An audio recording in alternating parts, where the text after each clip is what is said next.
Chapter 1. The first session with yourself.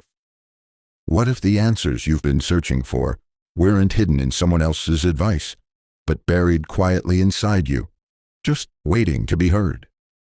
Let's begin here, not on a therapist's couch, not in a clinical setting, but right where you are. This is your first session, and your therapist is you. Self-therapy doesn't begin with solutions. It begins with stillness, noticing the chaos, feeling the noise, realizing you've been reacting for so long that you've forgotten how to observe. In this chapter, we'll take a step back, not to solve, not to fix, but to see the problem behind the problem. We often walk around with symptoms, stress, anxiety, overthinking, sadness, but we don't ask ourselves, where is this coming from? Instead, we reach for another distraction, another to-do list, another motivational quote. But here's the truth no one tells you. Your mind isn't broken. Your emotions aren't wrong. Your thoughts aren't the enemy. They're just signals. They're messages. They're whispers from the parts of you that have gone unheard for too long. When you experience fear or doubt, your mind isn't trying to ruin you. It's trying to protect you, but it's stuck in outdated programming, like an old GPS that still thinks the road ahead is closed. Self-therapy begins by listening to what your mind is trying to say underneath the noise. Self-awareness is the beginning of healing. Pause right now and ask yourself, what am I really feeling? Where is this emotion living in my body? What does this thought want me to know? It might sound strange, but self-awareness isn't just thinking about yourself. It's becoming intimately present with the subtle patterns that govern your life. Here's the truth. You cannot change what you're unaware of, and you cannot heal what you constantly avoid. Self-awareness isn't a luxury, it's the foundation. Think of it as turning on the light in a room you've been sitting in for years, fumbling in the dark, bumping into furniture you couldn't see. Now the light is on. Now you can start cleaning. From autopilot to intention, most of us live on emotional autopilot. You feel triggered, so you react. You get anxious, so you scroll. You feel judged, so you shut down. But imagine this. What if you could insert just one breath, one conscious pause between the emotion and the reaction? That's the beginning of transformation. In that pause, you reclaim your power. In that pause, you begin to respond instead of react. Self-therapy isn't about fixing yourself. It's about rewriting your programming so you don't live from fear anymore. Your inner room. Close your eyes and picture this. There's a quiet room inside your mind. No opinions, no noise, no expectations, just you and your thoughts. It's here that real healing begins. Not on Instagram, not in self-help quotes, but in your willingness to sit with yourself with patience, compassion, and curiosity. This room isn't always comfortable. There might be dust, there might be echoes, but every time you return, it becomes more familiar, more safe, more yours. You are not your anxiety. You are not your past. You are not broken. You are the space that holds it all. And you have the power to make sense of it, one insight at a time. Practical exercise, the mirror journal. Here's your first tool, the mirror journal. Every morning or night, ask yourself, what emotion is dominant in me right now? What do I believe about myself because of this emotion? What might I say to a friend feeling this way? Write down your answers. Read them out loud to yourself. This is how you begin to parent your own mind. The truth about self-therapy. You won't always get it right. You'll still have hard days. Your mind will wander. Old patterns will resurface. But with every moment of honesty, with every breath of awareness, you are slowly, gently becoming your own healer. And that is where the journey begins. Welcome to self-therapy. Your next breakthrough isn't somewhere out there. It's already within you. All you have to do is listen. Chapter 2. The Emotional GPS. Learning to read what you feel. Your emotions are not interruptions to your journey. They are the guideposts. Imagine driving without a GPS. You feel lost, confused, and frustrated. That's how most of us live, emotionally lost, because we were never taught how to read the emotional signals that rise within us. We treat emotions like obstacles, but what if they're actually the map, the myth? Emotions are weakness. Society has programmed us to believe, don't cry, be strong. Push your feelings aside and keep going. Emotion gets in the way of logic. But here's the truth. Emotions are data. They're not weakness. They're wisdom. They tell you what matters. They point to your boundaries. They highlight your fears and your deepest desires. You don't have to obey every emotion, but you do need to understand them. Because when you ignore your feelings, they don't disappear. They just hide and grow louder. What anger, sadness, and anxiety are really saying? Let's decode some common emotions.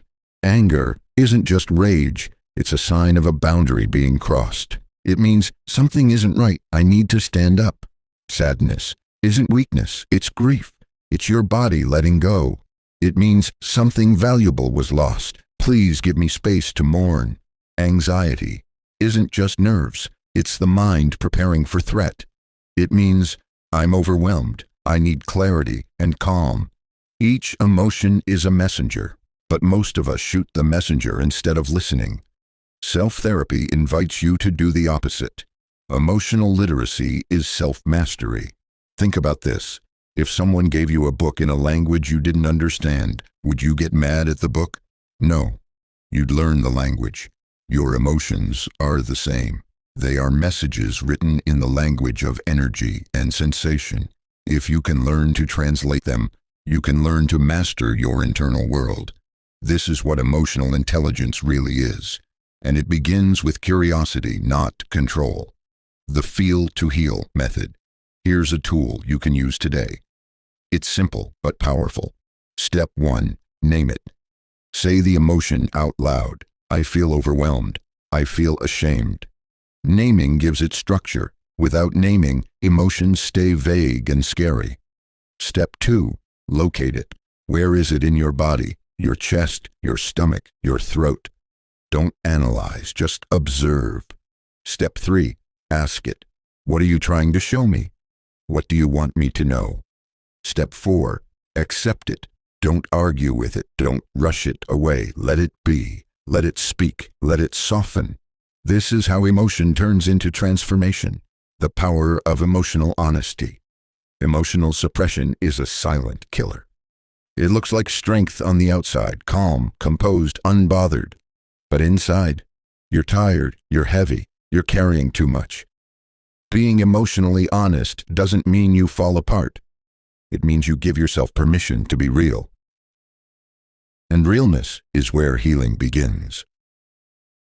Journaling prompt. The 3 emotion check-in. At the end of today, ask yourself, what were the 3 strongest emotions I felt today? What caused each one? What might each emotion be teaching me? Write it down. No filters. This will help you start recognizing patterns. For example, you might realize, I get anxious every time I check my email. I feel angry after talking to that one person. I feel peaceful when I walk alone in the morning. These are not coincidences. They are messages from your emotional GPS. Follow the map. Feelings are not facts, but they are clues. Now hear this clearly. Your emotions are valid, but they are not always true. Just because you feel unlovable doesn't mean you are. Just because you feel unsafe doesn't mean you're in danger. But those emotions still matter, because they're pointing to something inside you that needs attention. Self-therapy isn't about fixing emotions. It's about using them, learning from them, letting them guide you, not control you. You've spent most of your life reacting to your emotions. Now you're learning to respond to them. That's emotional maturity. That's self-leadership. And that's the next step in your healing journey. You are not broken. You are just learning to listen. Chapter 3. Inner Dialogue, Transforming the Voice. Inside your head, The most powerful words you will ever hear are the ones you say to yourself. It's not the world that talks to you the most. It's you. That quiet voice that never seems to sleep. The narrator of your life. The voice inside your head. Sometimes it's kind. Sometimes it's cruel. But more often than not, it's invisible and incredibly powerful. Your inner dialogue isn't just commentary. It shapes your beliefs. It affects your mood. It builds or breaks your self-worth. And most importantly, it can be changed. The inner critic, where it all began. Every person carries a voice that criticizes, tells them they're not enough, whispers that they're too late, too lazy, too broken. But here's what no one tells you. That voice isn't you. It's a collection of echoes, things you heard growing up. Maybe from a harsh parent, maybe from a careless teacher, maybe from your own fear trying to protect you.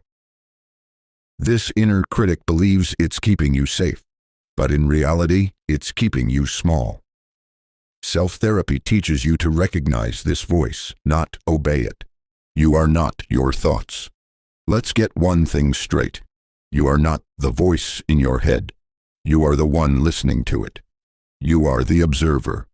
Once you realize this, a door opens. You're no longer trapped inside a mental prison. You become the builder of your own mindset. From this space, you can start to ask, is this thought helpful or hurtful? Would I say this to someone I love? What's a more compassionate truth? This is where the transformation begins. The power of rewriting the script. Imagine your mind as a stage. The critic walks on with a loud mic. You'll never succeed. You'll always mess it up. You're not lovable. Now imagine handing the mic to another voice. One that says, you're learning. You're human. You are worthy right now. The first voice won't disappear overnight. But the more you choose the second one, the more powerful it becomes. This isn't toxic positivity. It's conscious self-compassion. Tool, catch, challenge. Change. Here's your next self-therapy tool. 1. Catch the thought. Pause. Notice when the critic shows up. Name the thought. Example, I'm such a failure. 2. Challenge the thought. Ask, is this completely true? Is there another explanation? Example, maybe I'm just overwhelmed. I've been trying my best. 3. Change the thought. Reframe it with truth and compassion. Example, I'm not a failure. I'm facing something hard and I'm still moving forward. Use this process daily. With practice, it rewires your thinking. Journaling prompt. The self-talk mirror. Every night, answer these 3 questions in your journal. What did I say to myself today that was unkind or judgmental? What triggered it? What would I say to a close friend in that moment instead? Then rephrase it and read it out loud. Over time, you'll start to speak to yourself the way you speak to someone you love, because you deserve nothing less. Your inner voice is your home. You live inside your mind more than anywhere else. So ask yourself, is it a place of peace or punishment? If a friend talked to you the way you talk to yourself, would you want to stay? This is the heart of self-therapy, turning your inner voice from an enemy into an ally. You won't silence the critic completely, but you can choose who you give the microphone to. Every single day. Closing reflection. The voice you use with yourself becomes your emotional climate. It determines whether you grow or shrink. And here's the best part. You don't need permission from anyone else to begin changing it. You just need one thing. The courage to listen, then speak back with love. Chapter 4. Triggers are teachers, turning pain into power. What if the things that hurt you could also heal you? We all have them. Moments that light a fire inside us. Words that sting deeper than they should. Situations that make our heart race, our voice shake, or our mind shut down. These are triggers, and while they feel like enemies, they're actually messengers. Self-therapy teaches you to stop fearing your triggers and start learning from them. Understanding the trigger loop. Let's break it down. A trigger is not the problem. It's just a spark, an emotional flashback to an old wound. Someone criticizes you? You're not just reacting to them. You're reacting to a memory of not feeling good enough. Someone leaves you unread? You're not just annoyed. You're reliving a fear of abandonment. The trigger is current, but the pain is old. The power comes in noticing this, naming it, then breaking the cycle. The truth about emotional flashbacks. Unlike trauma that stems from physical danger, many emotional triggers come from psychological wounds. Not being seen, not being heard, not being chosen, being blamed, being neglected. When something in the present reminds you of that wound, even subtly, your nervous system says, alert, danger, protect. That's why triggers feel irrational, because they're not about logic. They're about survival. But survival mode is not where healing happens. Self-therapy invites you to move into awareness instead. The 4-step trigger healing process. Let's make this practical. When you feel triggered, pause and walk through these steps. 1. Feel it. Don't distract or numb. Notice the sensation, tight chest, clenched jaw, racing thoughts. This is the alarm bell. 2.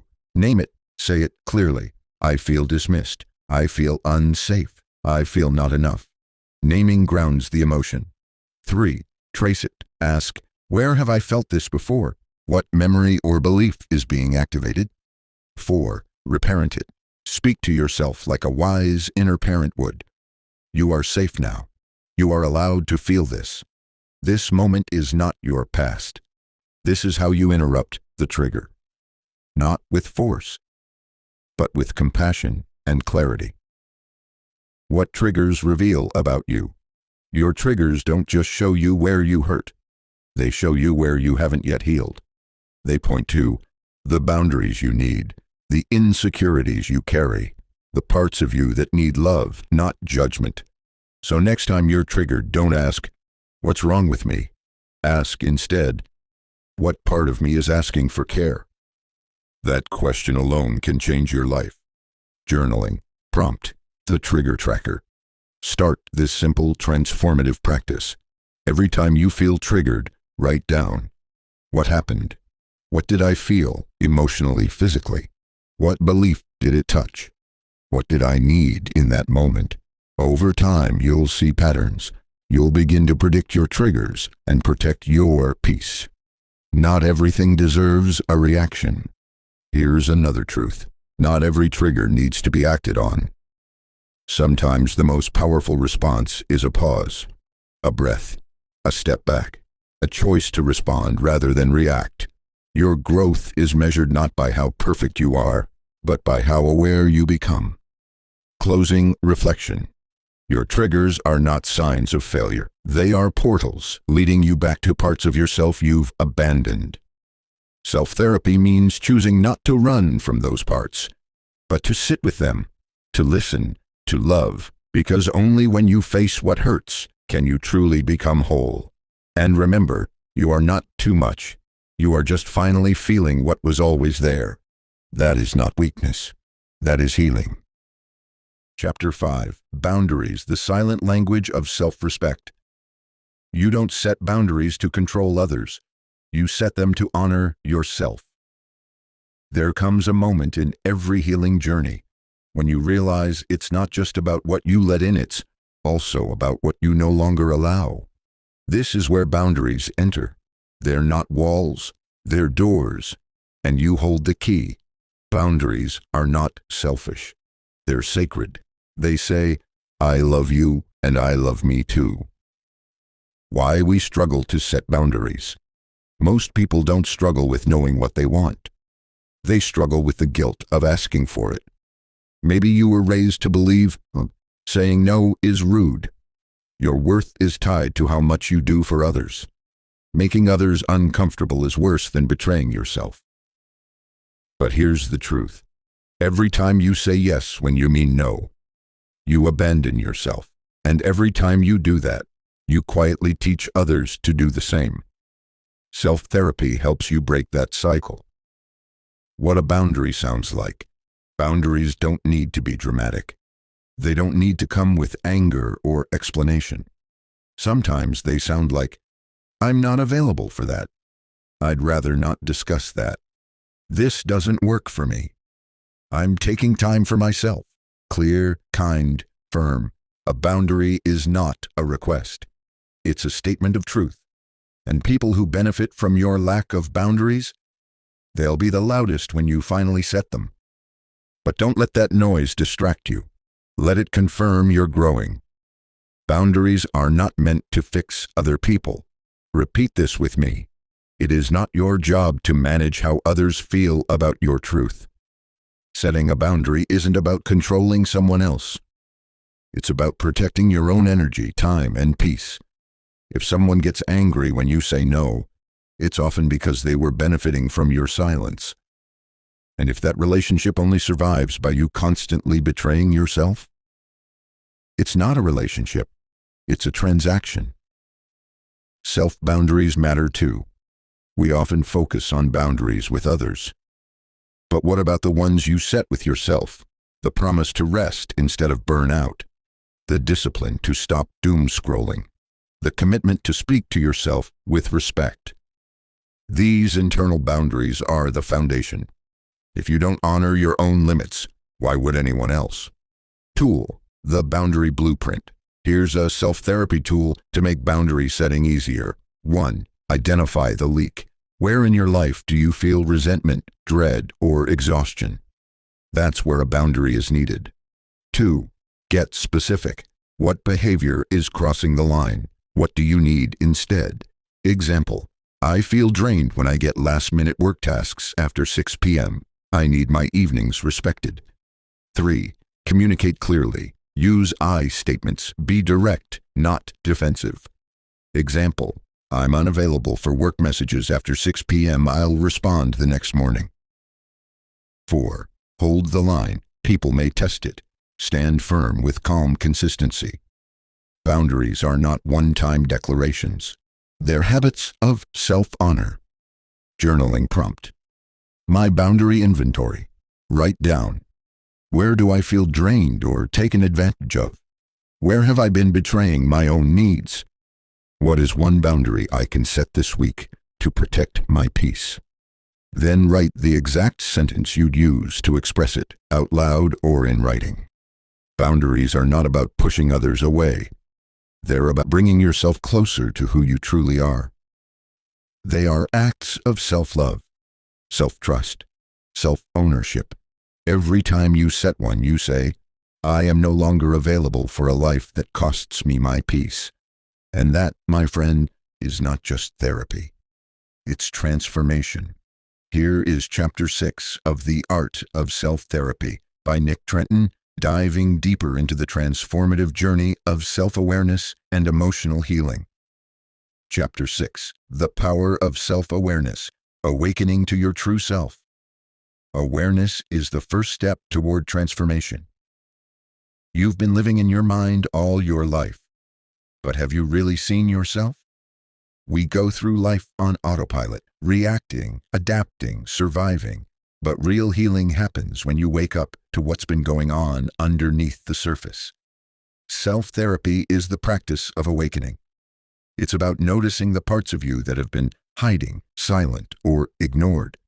And when you finally see them, everything changes. The default mode of life.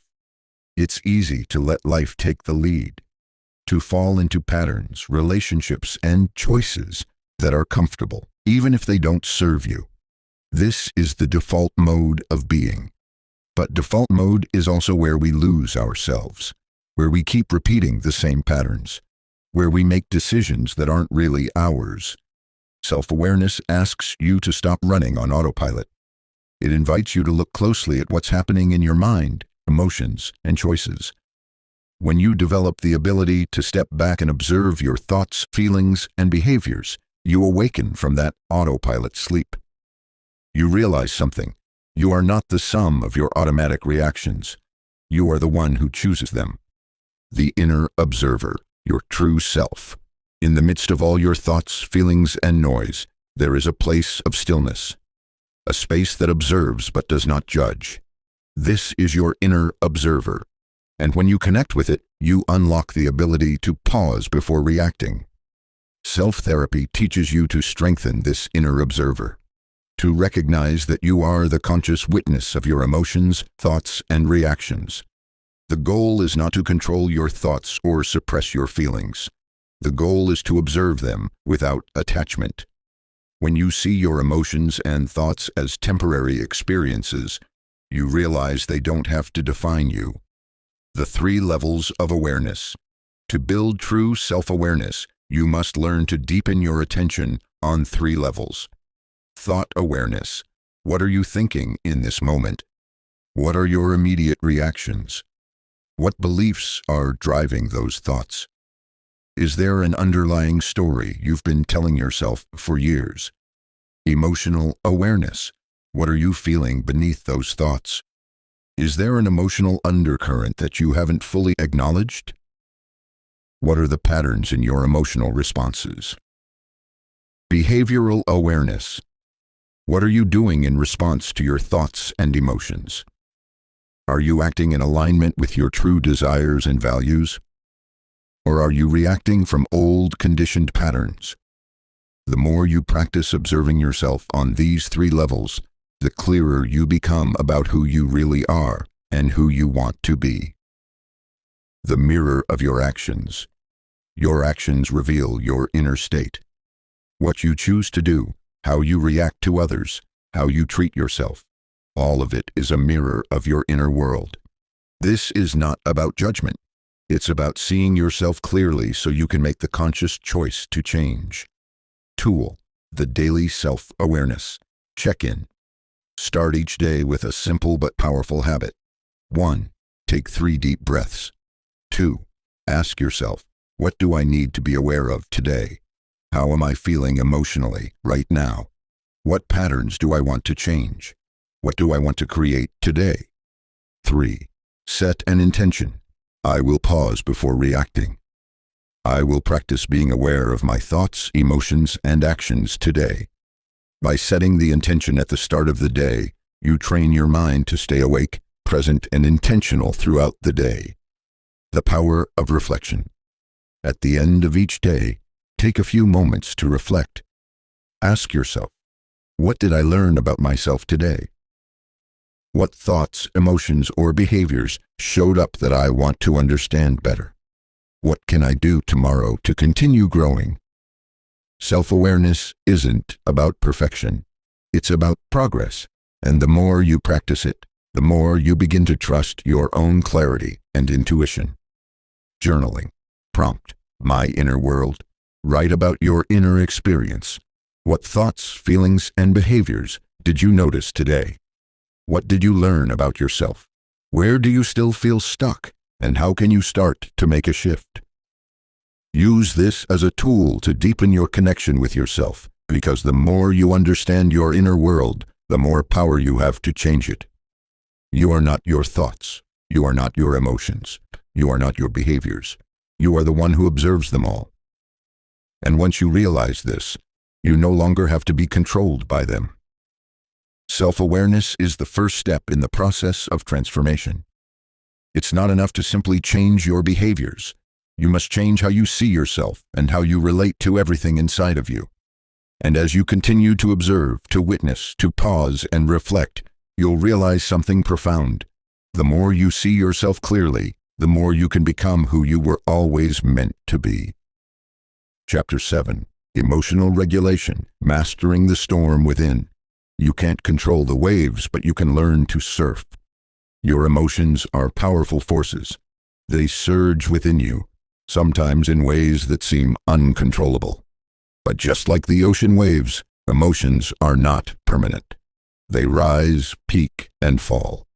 In self-therapy, you learn not to be at the mercy of your emotions, but to master the art of emotional regulation. This doesn't mean suppressing or denying your feelings. It means understanding and working with them. It means surfing the storm rather than being dragged under by it. The truth about emotions. Emotions are often seen as either positive or negative, but they are neither. They are simply messages, information about your inner state, your needs, your desires. Anxiety? It's a signal that something feels uncertain or unsafe. Sadness? It's an invitation to process loss. Anger? It's your body telling you that a boundary has been crossed. Emotions in their purest form are neither good nor bad. They're your inner compass. The key is learning to listen to them without becoming consumed by them. The cycle of emotional reactivity. One of the biggest challenges people face is emotional reactivity. It's the knee-jerk reaction to something that pushes you into an emotional state: anger, frustration, sadness, or anxiety. Reactivity looks like snapping at someone in frustration, going into a spiral of negative thoughts when something doesn't go right, seeking comfort in unhealthy habits, overeating, substance use, etc. When emotions become overwhelming, it's the opposite of emotional regulation. Regulation means recognizing what's happening within you before you react. It means pausing, checking in with yourself, and then deciding how to respond consciously. The power of the pause. The pause is your superpower. It's the moment between stimulus and response. It's where you can choose how you want to act, rather than just reacting automatically. The more you practice this pause, the more powerful it becomes. And the more you allow yourself to feel your emotions without being swept away by them. Tool: the 5-minute emotional reset. This tool is designed to help you regain control when you feel overwhelmed by your emotions. 1. Step back for a moment. Find a quiet place or simply step away from the situation. 2. Breathe deeply. Take a few slow, deep breaths to activate your parasympathetic nervous system and calm your body. 3. Name your emotion. What exactly are you feeling? Name it. Is it anger, fear, frustration, sadness, or something else? Labeling your emotion helps you gain perspective and reduces its power. 4. Ask yourself, what do I need right now? What's the underlying need or desire that the emotion is pointing to? Are you feeling disrespected? Are you in need of reassurance? Are you hungry for rest? 5. Choose a conscious response. What can you do in this moment to honor your emotions without being controlled by them? Can you take a break, communicate your needs, or give yourself some self-compassion? The importance of self-compassion. Self-compassion is at the core of emotional regulation. It's about being gentle with yourself when emotions arise, rather than judging yourself for having them. If you feel sad, tell yourself, it's okay to feel this way. I'm here for you. If you're angry, remind yourself, it's okay to feel anger. I'll use this energy to make things better, not hurt others. Being compassionate with yourself doesn't mean giving in to your emotions. It means accepting them without shame or guilt. How emotional regulation transforms your life. When you master emotional regulation, everything changes. You no longer live in reaction to every situation or person. You become more grounded, calm, and resilient. You'll notice better decision-making because you're not clouded by impulsive reactions. Stronger relationships because you communicate from a place of clarity and respect. Greater peace of mind because you're not constantly battling your own emotions. Emotional regulation doesn't just benefit you, it benefits everyone around you. Journaling prompt. My emotional mastery plan. Reflect on your emotional patterns. What emotions tend to overwhelm me the most? How do I usually react when I feel angry, sad, or anxious? What do I need to change in how I respond to my emotions? Then write down a specific plan for the next time you feel overwhelmed. What will your 5-minute emotional reset look like? How can you begin to practice emotional regulation today? Emotions are not the enemy. They are signals to be understood, not ignored. By learning to regulate them, you empower yourself to live a life that is balanced, intentional, and calm. The storm will still come, but with emotional regulation, you'll be the one steering the ship, not the waves. When you learn to surf your emotions, you master not only your internal world, but also your external reality. Chapter 8. Challenging your beliefs, rewriting your inner story. The stories we tell ourselves shape the reality we live in. How many times have you said to yourself, "I can't do that," or "I'm not good enough"? These thoughts may feel like truths, but they are just beliefs, stories you've been telling yourself for years. The stories you believe shape the way you live, the actions you take, and how you view the world. If you're stuck in a negative cycle, it's time to start challenging these beliefs. It's time to ask, are these stories really true, or have I been telling myself lies? The power of beliefs. Our beliefs are like the lens through which we view the world. They determine how we perceive our experiences, how we interpret our failures, and how we react to challenges. These beliefs often form early in life, shaped by our experiences, upbringing, and the messages we receive from others. But as we grow, we continue to reinforce them, even if they no longer serve us. The good news is you can change your beliefs. You are not stuck with the stories you've been telling yourself. In fact, the process of self-therapy involves rewriting these beliefs, replacing the negative ones with empowering ones that support your growth and well-being. Uncovering your limiting beliefs. Limiting beliefs are the stories that keep you small. They hold you back from living the life you truly desire. Common limiting beliefs include, I'm not smart enough. I'm too old to change. I'll never be successful. I don't deserve love. These beliefs create walls around your potential. But the first step in challenging them is to become aware of them. Without awareness, you cannot change what you don't see. Take a moment now to reflect on some of the beliefs you hold about yourself. What do you truly believe about your abilities, your worth, and your potential? Are there any stories that have been holding you back for years? The story you tell yourself. The most powerful belief is the one that shapes your identity. If you believe you are a failure, you will act like one. If you believe you are unworthy of love, you will struggle to accept love from others. If you believe you are incapable of achieving your goals, you will give up before you even try. But the opposite is also true. When you believe you are capable, worthy, and strong, you begin to take actions that align with those beliefs. Your identity is not fixed. It is shaped by the stories you tell yourself. And when you rewrite those stories, you rewrite your life. The process of rewriting your beliefs. Rewriting your beliefs begins with a shift in perspective. It involves actively questioning the stories you've been telling yourself and replacing them with new, empowering ones. Here's how to do it. Identify the belief. What's the negative or limiting belief that is holding you back? Write it down. Be honest with yourself. This is the starting point. Examine the evidence. Ask yourself, is this belief really true? What evidence do I have to support it?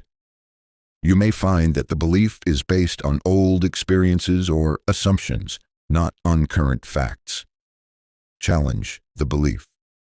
Is there another way to look at this?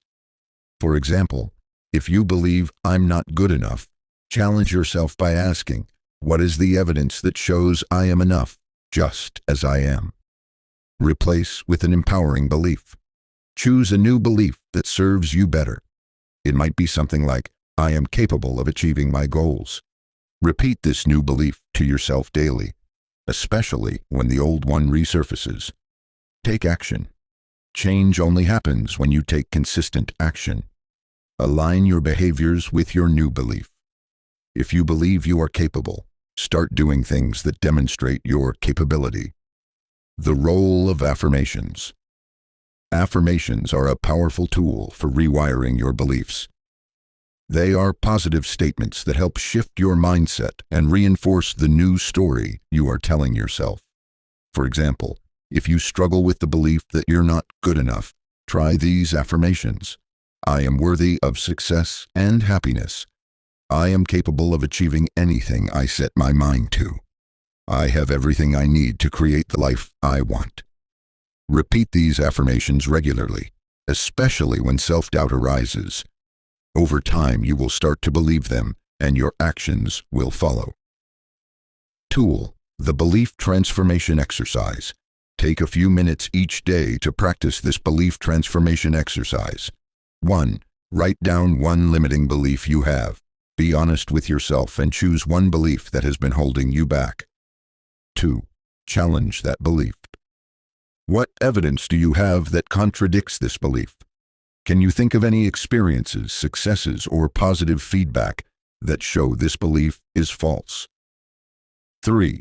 Write down a new empowering belief. Replace the limiting belief with one that supports your growth. Make sure it is positive, specific, and present tense. For example, I am constantly learning and improving. 4. Affirm your new belief. Say your new belief out loud. Repeat it to yourself daily. Feel the truth of it in your body and mind. The importance of consistency. Changing your beliefs takes time. It's not a one-time exercise, but a consistent practice. As you continue to rewrite your beliefs, you will start to notice shifts in your thoughts, feelings, and behaviors. The more you align your actions with your new empowering beliefs, the stronger they will become. You'll notice that the old stories begin to lose their power. You'll start taking risks, setting bigger goals, and achieving things you once thought were impossible. This is the process of transforming your mind and your life. Journaling prompt. My new belief. Take a few minutes to reflect on your current beliefs. What negative beliefs do I hold about myself or my abilities? What evidence do I have that contradicts these beliefs? What new empowering belief can I adopt to replace the old one? Write about your process of transformation and set an intention to consistently challenge and rewrite your beliefs. Closing reflection. The stories you tell yourself shape the reality you experience. By challenging your limiting beliefs and replacing them with empowering ones, you can transform your life in profound ways. Remember, you are not bound by the past. You are free to write a new story, one that aligns with your true potential. Every belief is just a thought, and every thought can be changed. You have the power to rewrite your inner narrative, step by step, and to create the life you've always dreamed of. Chapter 9. The Art of Forgiveness. Releasing the past to move forward. Forgiveness is not something we do for others. It is something we do for ourselves. Forgiveness is one of the most powerful tools you have in your self-therapy journey. It's a way to release the pain, anger, and resentment that keep you stuck in the past. Many people think forgiveness means excusing someone else's behavior. But true forgiveness is about freeing yourself from the burden of holding onto negative emotions. Forgiveness doesn't mean forgetting or condoning the wrong that was done. It simply means choosing to release the grip that the past has on you. Why forgiveness matters. Holding on to grudges or resentments takes a heavy toll on your mental and emotional health. When you carry this weight, it drains your energy and keeps you stuck in old stories of hurt and betrayal. The more you hold on to past hurts, the more you keep yourself tied to them. It's like carrying a heavy backpack full of rocks. Every step you take becomes harder. You may feel that forgiveness means you're letting someone off the hook, but the truth is, forgiveness sets you free. When you forgive, you stop allowing the past to dictate your present. You free yourself from the chains of anger, guilt, and pain that prevent you from moving forward. The myth of forgiving others. It's common to think that forgiveness is for the benefit of others. We may hold on to resentment, thinking it will somehow punish the person who hurt us. But in reality, holding on to anger only hurts you. The person who wronged you may have moved on, while you remain trapped in your negative emotions. Forgiveness is not for the person who hurt you. It's for you. It's about reclaiming your peace, your freedom, and your emotional well-being. The benefits of forgiveness. Forgiveness doesn't just heal the past, it creates space for healing in the present. When you forgive, you experience several benefits. Emotional freedom. You release the emotional burden of holding on to grudges, which brings relief and peace of mind. Improved relationships. When you forgive others, it clears the way for healthier, more authentic relationships, free from bitterness or resentment. Reduced stress. Holding on to anger and resentment keeps your nervous system on high alert. Forgiveness allows you to relax and reduce chronic stress. A clearer path to growth. Letting go of past hurts makes room for new opportunities, experiences, and personal growth. The process of forgiveness. Forgiveness is not always easy, especially when the pain runs deep. But it is a process, a choice you make to free yourself from the past. Here are the steps to begin forgiving, even when it feels difficult. Acknowledge the pain. Before you can forgive, you must first allow yourself to feel the hurt, anger, or disappointment. It's important to honor your emotions and give yourself permission to grieve. Take responsibility for your own healing. Remember, forgiveness is about your peace, not about the other person. You are responsible for healing your own heart. Don't wait for the other person to apologize or change. You have the power to choose to forgive, whether they ask for it or not. Shift your perspective. Try to understand the other person's perspective. What might have been happening in their life that led to their actions? This doesn't excuse their behavior, but it can help you release the emotional charge and see them as human beings, not just the sum of their mistakes. Choose to let go. Forgiveness is a choice. You must decide that you no longer want to carry the burden of resentment. Imagine releasing the anger and consciously choose to let it go. Practice self-compassion.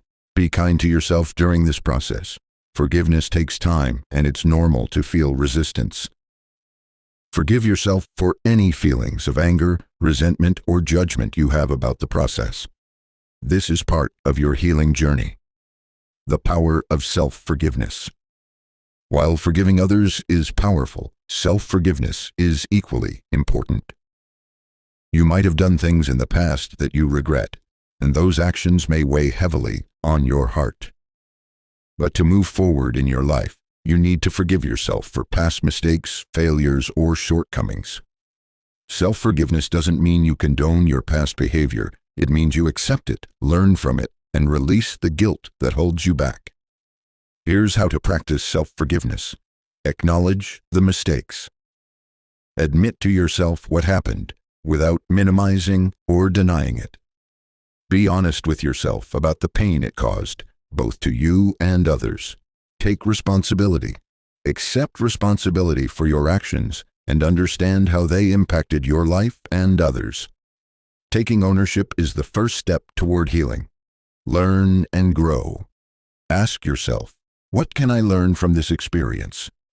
Every mistake holds a lesson. By learning from it, you turn it into a valuable part of your personal growth. Let go of shame and guilt. Shame and guilt are heavy emotions that keep you stuck in the past. Let go of these feelings and remind yourself that you are human and imperfect. You have the right to move forward and become a better version of yourself. Forgiveness as a daily practice. Forgiveness is not a one-time event, it's an ongoing practice. You might need to forgive someone or yourself over and over again. But each time you forgive, you release a little more of the burden that weighs on you. Make forgiveness part of your daily routine.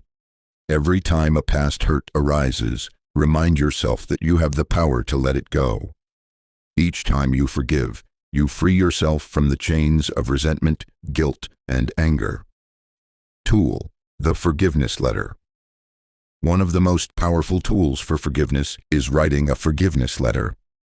This letter allows you to express your feelings, release the pain, and find peace. 1.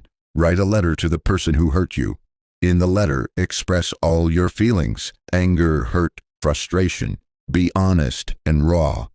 2. Express your forgiveness. Tell the person that while you may never forget what happened, you choose to forgive them for your own peace. You are releasing the hold this situation has on you. 3. Reflect and release. After writing the letter, take a moment to reflect on what you've written. You may choose to keep it, destroy it, or simply hold it in your heart as a symbol of release. Journaling prompt, forgiveness practice. Reflect on the following. Who do I need to forgive in my life, including myself? What emotions are tied to this past hurt? How would my life change if I let go of these feelings and forgave? Write a forgiveness letter to yourself or the person you need to forgive, and set an intention to practice forgiveness daily. Closing reflection. Forgiveness is not about excusing the wrongs done to you. It's about releasing the emotional hold that the past has over you. Forgiveness is an act of self-care, self-liberation, and healing. As you practice forgiveness, you will experience greater freedom, peace, and emotional resilience. Remember, forgiving others is the greatest gift you can give to yourself. Let go of the past. Choose freedom. Choose healing. Choose to forgive. Chapter 10. The Art of Becoming Your Own Healer. Integrating and moving forward. The greatest healing therapy is friendship and love. Hubert H. Humphrey.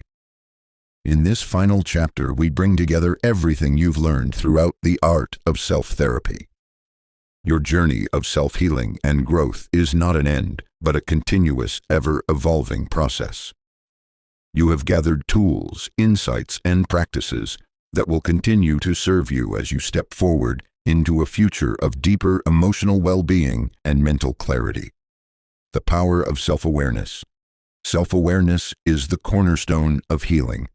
Throughout this book, we've explored how becoming aware of your thoughts, feelings, and behaviors is the first step toward change.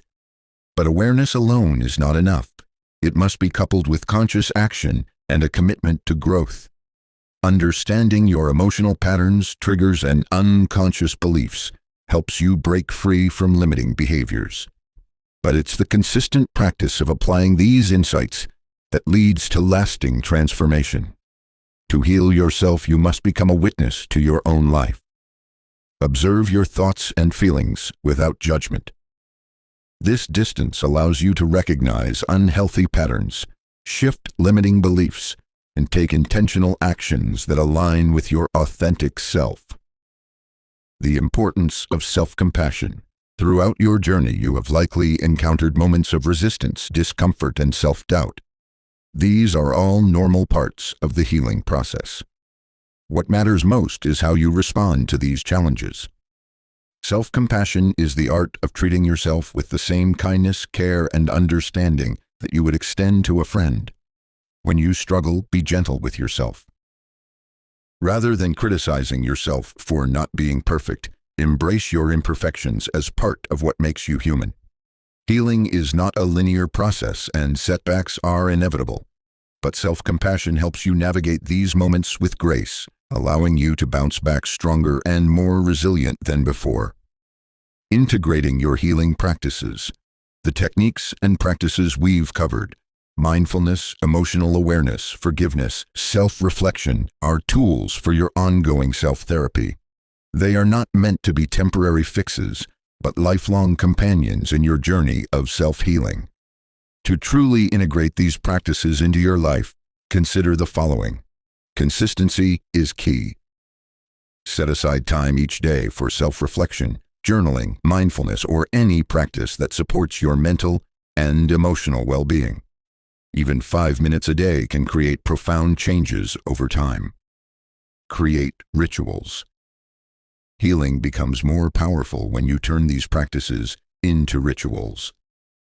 For example, you could begin each morning with a short meditation, or spend 10 minutes in the evening reflecting on your day. Rituals anchor your healing process in your daily life, making it easier to stay consistent. Celebrate your progress. As you move forward, celebrate your wins, big and small. Every moment of growth, every insight, and every act of self-love is worth acknowledging. This positive reinforcement keeps you motivated on your journey. Stay open to learning. Healing is not something you complete. It's a continuous journey of learning, growing, and evolving. Be open to new experiences, insights, and practices that can support your growth. Transforming your mindset. As you continue on your self-therapy journey, remember that one of the most powerful tools you have is your mindset. Your thoughts shape your reality. When you change your perspective, you change your life. Start by shifting your mindset toward growth and possibility. Instead of viewing challenges as obstacles, see them as opportunities for growth. Embrace change and uncertainty as necessary parts of your evolution. Taking ownership of your life. Self-therapy is about taking full ownership of your life. It's about recognizing that you are the author of your own story, and you have the power to rewrite it whenever necessary. Your past does not define you. Your current circumstances do not define you. You define yourself by the choices you make today. Taking ownership means not waiting for external circumstances to change before you can be happy or at peace. It means accepting responsibility for your own well-being and committing to take action every day to move closer to the person you want to be. Living with purpose and passion. Once you've gained a deeper understanding of yourself, it's time to step into your purpose. What is it that lights you up? What are you passionate about? What makes you feel alive? Living with purpose is the key to lasting happiness. When you align your actions with your values and passions, life becomes more meaningful and fulfilling. You stop living on autopilot and start living with intention. You may not have all the answers yet, and that's okay. Part of the beauty of self-therapy is the continual discovery of who you are and what brings you joy. The more you learn, the more you realize that your purpose is ever evolving. Letting go of perfection.